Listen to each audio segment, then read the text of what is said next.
ya mwisho, kwa maana kwamba finali ya mwisho kombe likiwa uwanjani. Nafikiri ni kwa muda mrefu sana wa Tanzania kwa nasubiri, lakini hasa kwa wana Simba kwa sababu ni mchezo ambao wa moja kwa moja unawahusu. Kwa hiyo jukumu ambalo lipo mbele yetu sisi kama wachezaji ni kuhakikisha kwamba tunakwenda kucheza huo mchezo katika hali ambayo ni ya kujiandaa vizuri, kuhakikisha kwamba tunabakisha kombe nyumbani. Bado tunaendelea na maandalizi kama mnavyoona, bado tupo kwenye session leo tena. Tunaendelea na maandalizi yetu na naamini maandalizi ambayo tunayafanya ni mazuri na ni kuhakikishia kwamba tutaenda kucheza mchezo wa finali tukiwa katika hali nzuri, kuhakikisha kwamba tunabakisha kombe nyumbani.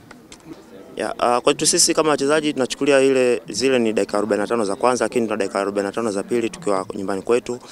Wenzetu walikuwa na mchezo mzuri sana kwao, lakini tunafahamu mtu akiwa kwao siku zote anasema mchezo kwao utunzwe. Kwa hiyo wenzetu walikuwa na kila sababu na kila kitu cha katika ardhi yao kuhakikisha kwamba wanapata matokeo mazuri, na so far mchezo ule tulimaliza kwa kupoteza, lakini safari hii na sisi tupo nyumbani kuhakikisha kwamba tuna kila kitu chetu, na naamini na maandalizi ambayo tunafanya na support ambayo tutaipata kutoka kwa wana Simba, lakini kwa Tanzania kwa ujumla, naamini tutafanya vizuri katika finali hiyo.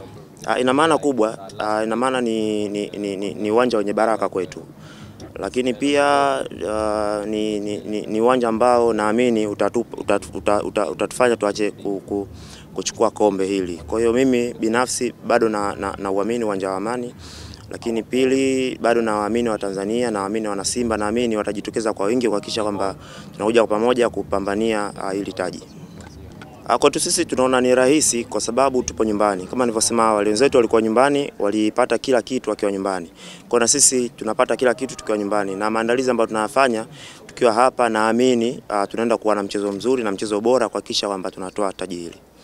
Focus yetu kubwa ni kuhakikisha kwamba tunafanya vizuri katika mchezo huo wa pili, kwa sababu mchezo wa kwanza tuliweza kupoteza. Kwa mchezo uliokuwa mbele yetu ni mchezo wa pili ambao ndio unaamua hatima ya kombe hili. Kwa hiyo benchi la ufundi wanaendelea kutuelekeza yale mazuri ambayo tunayafanya, lakini pia yale makosa ambayo tuliyafanya tusiweze kujirudia, na kuhakikisha kwamba tunafanya vizuri katika mchezo huo.